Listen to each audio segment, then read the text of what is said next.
ఓం శాంతి. ఈరోజు మురళి డేట్ 5/11/2025. బాబా చెప్తున్నారు, మధురమైన పిల్లలు, ఈ ప్రపంచమంతా రోగుల అతిపెద్ద ఆసుపత్రి. ప్రపంచమంతటిని నిరోగిగా చేసేందుకు బాబా వచ్చారు. ప్రశ్న: వాడిపోకుండా ఉండేందుకు లేదా దుఃఖం ఎప్పటికీ రాకుండా ఉండేందుకు ఏ స్మృతి ఉండాలి? జవాబు: ఇప్పుడు ఈ పురాతన ప్రపంచాన్ని, పురాతన శరీరాన్ని వదిలి ఇంటికి వెళ్ళి మళ్ళీ కొత్త ప్రపంచంలో పునర్జన్మ తీసుకుంటాము. మేమిప్పుడు రాజ్యంలోకి వెళ్ళేందుకు రాజ్యోగం నేర్చుకుంటున్నాము. పిల్లలైన మా కొరకు తండ్రి ఆత్మిక రాజ్యాన్ని స్థాపన చేస్తున్నారు. ఈ స్మృతి ఉన్నట్లయితే దుఃఖం రాజాలదు. పాట: తల్లివి నీవే, తండ్రివి నీవే. ఓం శాంతి. ఈ పాటలు పిల్లలైన మీ కొరకు కాదు, ఇవి కొత్త వారికి అర్థం చేయించేందుకు. అలాగని దీని అర్థం ఇక్కడున్న వారందరూ బుద్ధివంతులేనని కూడా కాదు. మూర్ఖులను వివేకవంతులుగా చేయటం జరుగుతుంది. మనమెంత తెలివిహీనులుగా ఉండేవారమో పిల్లలైన మీకు తెలుసు. పాఠశాలలో చదువుకునే పిల్లలు చాలా వివేకవంతులుగా అయినట్లు ఇప్పుడు తండ్రి మనల్ని వివేకవంతులుగా తయారు చేస్తున్నారు. ప్రతి ఒక్కరూ తమ తమ తెలివి ద్వారా బ్యారిస్టర్, ఇంజనీర్ మొదలైన వారిగా అవుతారు. కానీ ఇది ఆత్మను జ్ఞానవంతంగా చేసేందుకు. ఆత్మయే శరీరం ద్వారా చదువుతుంది. కానీ బాహ్యంలో లభించే శిక్షణ అంతా అల్పకాల శరీర నిర్వహణార్థమే.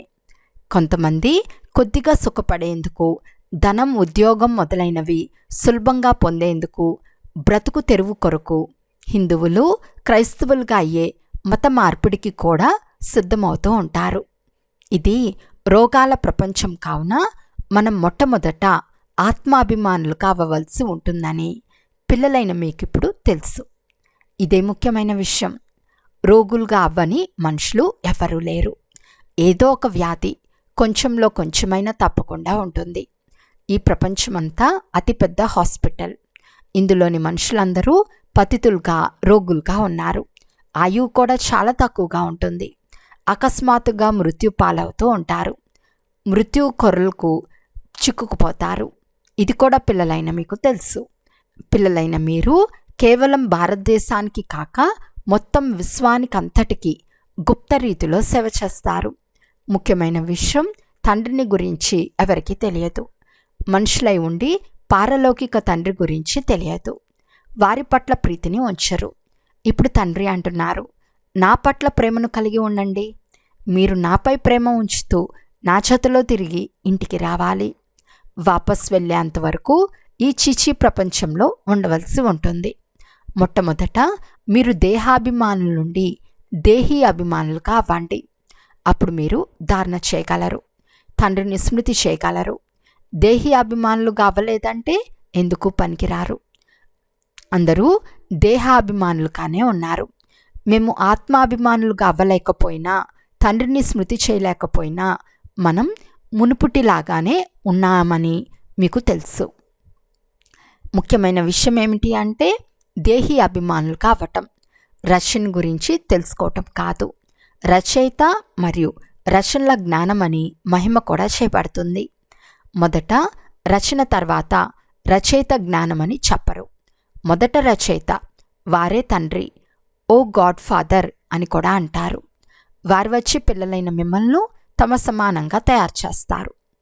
శివబాబా సదా ఆత్మాభిమానిగానే ఉంటారు. అందువలన వారు సుప్రీం అయినారు. నేను ఆత్మాభిమానిగానే ఉన్నాను అని తండ్రి అంటారు. ఎవరిలో ప్రవేశించానో అతను కూడా ఆత్మాభిమానిగా చేస్తాను అంటే బ్రహ్మబాబాను కూడా ఆత్మాభిమానిగా చేస్తానని బాబా అంటున్నారు. ఇతన్ని మార్పు చేసేందుకు ఇతనిలో ప్రవేశిస్తాను. ఎందుకంటే ఇతడు కూడా దేహాభిమానిగా ఉండేవాడు. నిన్న నీవు ఆత్మగా భావించి నన్ను యథార్థ రీతిలో స్మృతి చేయమని ఇతనికి కూడా చెప్తాను. ఆత్మ వేరని, శరీరం వేరని భావించేవారు కూడా చాలామంది ఉన్నారు. ఆత్మ శరీరం నుండి వెళ్ళిపోయింది అంటే రెండు వస్తువులు ఉన్నట్లే కదా. మీరు ఆత్మలని తండ్రి అర్థం చేయిస్తున్నారు. ఆత్మయే పునర్జన్మ తీసుకుంటుంది. ఆత్మనే శరీరాన్ని తీసుకుని పాత్ర చేస్తుంది. మిమ్మల్ని మీరు ఆత్మగా భావించమని బాబా పలుమార్లు మళ్ళీ మళ్ళీ అర్థం చేయిస్తున్నారు. ఇందులోనే ఎక్కువ శ్రమ చేయవలసి ఉంటుంది. విద్యార్థులు చదువుకునేందుకు ఏకాంతంలో తోటలు మొదలైన స్థలాలకు వెళ్తారు. చర్చి ఫాదర్లు కూడా కాలినడకన వాకింగ్ వెళ్ళినప్పుడు పూర్తి శాంతిగా ఉంటారు. వారెవ్వరూ ఆత్మాభిమానులుగా ఉండరు. క్రీస్తు స్మృతిలో ఉంటారు. ఇంట్లో ఉంటూ కూడా స్మృతి చేయవచ్చు. కానీ ప్రత్యేకంగా క్రీస్తును స్మృతి చేసేందుకు ఏకాంతంలోకి వెళ్తారు. అంతేకాక వారు ఇతర వైపు చూడరు. ఎవరైతే బాగా మంచిగా ఉంటారో వారు మేము క్రీస్తును స్మృతి చేస్తూ చేస్తూ వారి వద్దకు వెళ్ళిపోతామని భావిస్తారు. క్రీస్తు స్వర్గంలో కూర్చున్నాడని మేము కూడా హెవెన్లోకి వెళ్తామని భావిస్తారు.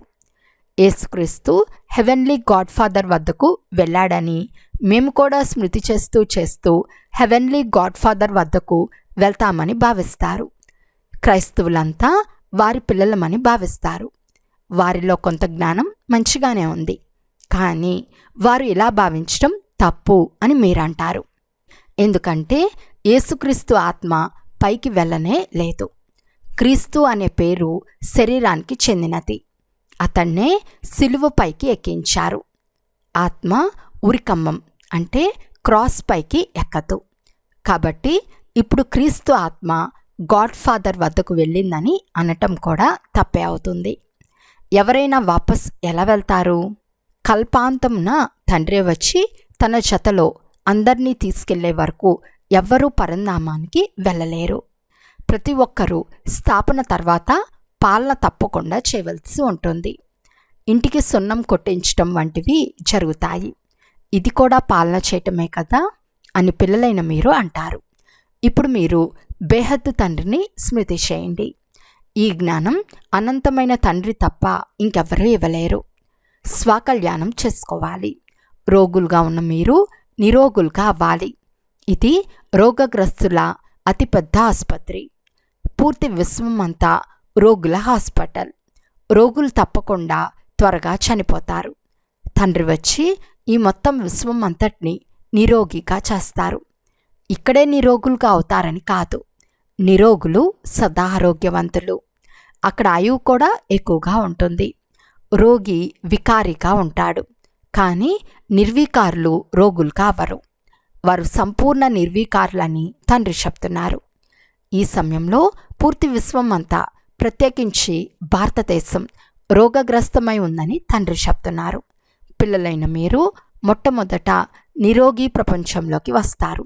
స్మృతి యాత్ర ద్వారా నిరోగులుగా అవుతారు. స్మృతి ద్వారా మీరు తమ పరంధామానికి చేరుకుంటారు. ఇది కూడా ఒక ఆత్మిక యాత్రే, ఆత్మ యొక్క యాత్ర. ఇది తండ్రి అయిన పరమాత్మ వద్దకు చేరుకునే యాత్ర. ఇది ఆత్మిక యాత్ర అంటే ఆధ్యాత్మిక యాత్ర. ఈ పదానికి అర్థమేమిటో ఎవరికీ తెలియదు. మీరు కూడా నెంబర్ వార్గా అర్థం చేసుకుంటారు, కానీ మర్చిపోతారు. ఇది ముఖ్యమైన విషయం. అర్థం చేసుకోవటం కూడా చాలా సులభం. కానీ ఎవరైతే ఆత్మిక యాత్రలో ఉంటారో వారే అర్థం చేయించగలరు. స్వయంలో ధారణ లేకపోతే ఇతరులకు చెప్పినప్పుడు ఆ బాణం తగలదు. సత్యత అను పదును ఉండాలి. మేము బాబాను చెప్పలేనంతగా స్మృతి చేస్తున్నాము. పతిని స్త్రీ ఎంతగా స్మృతి చేస్తూ ఉంటుంది. శివబాబా పతులకు పతి, తండ్రులకు తండ్రి, గురువులకు గురువు. ఆ గురువులు కూడా ఈ తండ్రినే స్మృతి చేస్తారు. యేసుక్రీస్తు కూడా తండ్రినే స్మృతి చేసేవాడు. కానీ వారి గురించి యథార్థంగా ఎవరికీ తెలియదు. స్వయంగా తండ్రి వచ్చి తన పరిచయం ఇచ్చి గుర్తింప చేసుకుంటారు. భారతవాసులకే తండ్రి గురించి వివరాలు తెలియకుంటే ఇతరులకు ఎలా తెలుస్తుంది? విదేశాల నుండి యోగాన్ని నేర్చుకునేందుకు ఇక్కడికి వస్తారు. ప్రాచీన యోగాన్ని భగవంతుడే నేర్పిస్తారని వారు భావిస్తారు. కానీ ఇది కేవలం భావనయే. సత్యమైన యోగాన్ని నేను కల్పకల్పం, పూర్తి కల్పంలో ఒక్కసారి మాత్రమే నేర్పిస్తానని తండ్రి తెలియజేస్తున్నారు. ముఖ్యమైన విషయం ఏమంటే స్వయాన్ని ఆత్మగా భావించి తండ్రిని స్మృతి చేయండి. దీనినే ఆత్మిక యోగమని అంటారు. మిగిలినవన్నీ శారీరక యోగాలు. బ్రహ్మతత్వంతో యోగాన్ని జోడిస్తారు. అది కూడా తండ్రే కాదు, అది మహాతత్వం నివసించే స్థానం కనుక తండ్రి ఒక్కరే సత్యమైన వారు. ఒక్క తండ్రినే సత్యమని అంటారు. తండ్రి ఎలా సత్యమైన వారో కూడా భారతవాసులకు తెలియదు. వారే సత్యఖండాన్ని స్థాపన చేస్తారు. సత్యఖండం మరియు అసత్యఖండం. మీరు సత్యఖండంలో ఉన్నప్పుడు అక్కడ రావణ రాజ్యమే ఉండదు. అర్ధకల్పం తర్వాతే రావణ రాజ్యం లేక అసత్యఖండం ప్రారంభమవుతుంది. పూర్తి సత్యఖండం అని సత్యుగాన్ని అంటారు. అసత్యఖండం పూర్తి కలియుగ అంతం వరకు ఉంటుంది. ఇప్పుడు మీరు సంగం యుగంలో కూర్చుని ఉన్నారు. అక్కడ లేరు, ఇక్కడ లేరు. అంటే సత్యుగంలోనూ లేరు, కలియుగంలోనూ లేరు. మీరు యాత్ర చేస్తున్నారు. ఆత్మయే ప్రయాణిస్తుంది, శరీరం కాదు. తండ్రి వచ్చి యాత్ర చేయటం నేర్పిస్తారు. ఇక్కడి నుంచి అక్కడికి వెళ్ళాలి, మీకు ఇది నేర్పిస్తారు. వారు స్టార్స్, మూన్ వైపు ప్రయాణం చేస్తారు. అందులో లాభమేమీ లేదని మీకు ఇప్పుడు తెలుసు. వీటి ద్వారానే పూర్తిగా వినాశనం జరగాలి. ఈ శ్రమంతా వ్యర్థమే. ఏవైతే సైన్స్ ద్వారా తయారవుతాయో ఆ వస్తువులన్నీ భవిష్యత్తులో మీకే పనికి వస్తాయి. ఇది తయారైన డ్రామా. బేహద్ తండ్రి చదివిస్తున్నారు అంటే ఎంత గౌరవం ఉంచాలి. సాధారణంగానే టీచర్ను చాలా గౌరవిస్తారు. మంచి రీతిగా చదువుకుని పాస్ అవ్వమని టీచర్ ఆజ్ఞాపిస్తారు. ఒకవేళ ఆజ్ఞను అంగీకరించకపోతే పాస్ అవ్వలేరు. మిమ్మల్ని విశ్వానికి అధిపతులుగా చేసేందుకు చదివిస్తున్నానని తండ్రి చెప్తున్నారు. ఈ లక్ష్మీనారాయణలు యజమానులు. భలే ప్రజలకు కూడా మాలికులే. అయితే హోదాలు వేర్వేరుగా ఉంటాయి కదా. భారతదేశవాసులు కూడా అందరూ మేము మాలికులమని అంటారు కదా. పేదవారు కూడా తాము యజమానులమని భావిస్తారు. రాజులకు ప్రజలకు ఎంత తేడా ఉంటుంది. జ్ఞానంలో ఉండే తేడా బట్టే పదవులలో కూడా తేడాలు ఉంటాయి. జ్ఞానంలో కూడా నేర్పరులుగా అవ్వాలి. పవిత్రత కూడా అవసరమే. ఆరోగ్యం, సంపద రెండూ ఉండాలి. స్వర్గంలో అన్నీ ఉంటాయి కదా. మన లక్ష్యం, ఉద్దేశం అంటే ఎయిమ్ ఆబ్జెక్ట్ తండ్రి తెలిపించారు. ప్రపంచంలో ఇంకెవ్వరి బుద్ధిలోనూ ఈ లక్ష్యం, ఉద్దేశాలు ఉండవు. మేము ఇలా తయారవుతామని మీరు క్షణంలో చెప్పగలరు. విశ్వమంతటా మన రాజధానే ఉంటుంది. ఇప్పుడు ఇక్కడ పంచాయతీ రాజ్యాలు ఉన్నాయి. మొదట ద్వికిరీటదారులుగా ఉండేవారు. తర్వాత ఒకే కిరీటం ఉండేది. ఇప్పుడు ఏ కిరీటం లేదు. ద్వికిరీటదారుల ఎదుట ఏక కిరీటదారులందరూ తల వంచుతున్నట్లు చిత్రం నుంచమని బాబా మురళీల్లో కూడా చెప్పేవారు. నేను మిమ్మల్ని రాజాదిరాజులుగా ద్వికిరీటదారులుగా చేస్తానని తండ్రి చెప్తున్నారు. అది అల్పకాలం కొరకు, ఇది 21 జన్మల కొరకు. మొదటి ముఖ్యమైన విషయం పావనంగా అవ్వాలి. వచ్చి మిమ్మల్ని పతితుల నుండి పావనంగా చేయమని పిలుస్తారు. అంతేకాని రాజులుగా తయారు చేయమని పిలవరు. ఇప్పుడు పిల్లలైన మీది అనంతమైన సన్యాసం. ఈ ప్రపంచం నుండి దూరంగా మన ఇంటికి అంటే పరంధామానికి వెళ్ళిపోతాము. తర్వాత స్వర్గంలోకి వస్తాము. స్వర్గంలోకి వెళ్తామని, రాజ్యం లభిస్తుందని మనకెంతో సంతోషం ఉండాలి. మరి వాడిపోవటం, అసంతృప్తి, దుఃఖం కలగటం అనేవి ఎందుకు వస్తాయి? ఆత్మలైన మనం ఇంటికి వెళ్ళి అక్కడి నుండి కొత్త ప్రపంచంలో పునర్జన్మ తీసుకుంటాము. పిల్లలకు స్థిరమైన ఖుషి ఎందుకు ఉండదు? మాయ నుండి ప్రతిఘటన, అపోజిషన్ చాలా ఎక్కువగా ఉంది. అందువల్లనే ఖుషి తగ్గిపోతుంది. నన్ను స్మృతి చేసినట్లయితే జన్మ జన్మల పాపాలు భస్మైపోతాయి అని స్వయంగా తండ్రే చెప్తున్నారు. మీరు స్వదర్శన చక్రధారులుగా అవుతారు. మళ్ళీ మనం మన రాజస్థాన్కి చేరుకుంటామని మీకు తెలుసు. ఇక్కడ భిన్న భిన్న ప్రకారాల రాజులుండి వెళ్ళిపోయారు. ఇప్పుడు మళ్ళీ ఆత్మిక రాజస్థానం తయారవనున్నది. స్వర్గానికి అధిపతులుగా అవుతాము. క్రైస్తవులకు స్వర్గం అంటే ఏమిటో తెలియదు. వారు ముక్తిధామంనే స్వర్గమని అనేస్తారు. హెవెన్లీ గాడ్ ఫాదర్ హెవెన్లో ఉంటారని కాదు, వారు శాంతిధామంలో ఉంటారు. ఇప్పుడు మీరు స్వర్గంలోకి వెళ్ళేందుకు పురుషార్థం చేస్తారు. ఈ తేడాను తెలియచేయాలి. గాడ్ ఫాదర్ ముక్తిధామంలో ఉంటారు. స్వర్గమని కొత్త ప్రపంచాన్ని అంటారు. అక్కడ క్రైస్తవులు ఉండరు. ఫాదరే వచ్చి స్వర్గాన్ని స్థాపన చేస్తారు. మీరు దేనినైతే శాంతిధామం అని అంటారో దాన్ని క్రైస్తవ ధర్మం వారు హెవెన్గా భావిస్తారు. ఇవన్నీ అర్థం చేసుకోవాల్సిన విషయాలు. జ్ఞానం చాలా సహజమని తండ్రి అంటున్నారు. ఇది పవిత్రంగా అయ్యే జ్ఞానం. ముక్తి జీవన్ముక్తిలోకి వెళ్లేందుకు జ్ఞానం తండ్రియే ఇస్తారు. ఎవరికైనా ఉరిశిక్ష వేసినప్పుడు వారు మేము భగవంతుని దగ్గరకు వెళ్తామని భావిస్తారు. ఉరివేసేవారు కూడా ఇష్టదైవాన్ని స్మరించుకోమని చెప్తారు. భగవంతుని గురించి ఇరువురికి తెలియదు. ఆ సమయంలో వారికి సంబంధించిన బంధుమిత్రులు మొదలైన వారే గుర్తుకొస్తారు. ఎవరో ఒకరు తప్పకుండా గుర్తిస్తారు. సత్యుగంలో నిర్మోహులుగా ఉంటారు. ఒక శరీరాన్ని వదిలి ఇంకొక దాన్ని తీసుకుంటామని అక్కడి వారికి తెలుసు. అక్కడ స్మృతి చేయవలసిన అవసరం ఉండదు. ఇక్కడ దుఃఖం ఉన్నది కనుకనే అందరూ వారిని స్మృతి చేస్తారు. భగవంతుడి నుండి ఏదైనా లభిస్తుందని ఇక్కడ ప్రార్థిస్తారు. అక్కడైతే అన్నీ లభించే ఉంటాయి. మా ఉద్దేశం మనుషులను ఆస్తికులుగా సనాతులుగా తయారు చేయటం అని మీరు చెప్తారు. ఇప్పుడు అందరూ అనాథులైపోయారు. మనం సనాతులుగా అవుతాము. సుఖశాంతి సంపదల ఆస్తిని ఇచ్చేవారు తండ్రి ఒక్కరే. ఈ లక్ష్మీనారాయణులకు ఎంత పెద్ద ఆయువు ఉండేది. మొట్టమొదట భారతీయులకు ఆయువు ఎక్కువగా ఉండేదని కూడా మీరు తెలుసుకున్నారు. ఇప్పుడు తక్కువైపోయింది. ఎందుకు తగ్గిపోయిందో ఎవరికీ తెలియదు. అర్థం చేసుకోవటం, ఇతరులకు అర్థం చేయించటం ఇది మీకు చాలా సహజమైపోయింది. అది కూడా నెంబర్ వారుగా ఉన్నారు. అర్థం చేయించే విధానం కూడా ఎవరి పద్ధతి వారిదే. ఎవరు చాలా ధారణ చేస్తారో వారు అలాగే అర్థం చేయిస్తారు.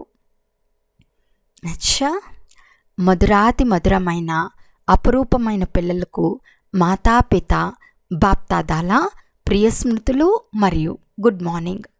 ఆత్మిక పిల్లలకు ఆత్మిక తండ్రి నమస్తే.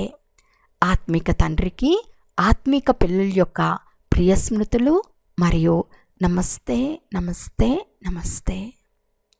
ధారణ కొరకు ముఖ్య సారము.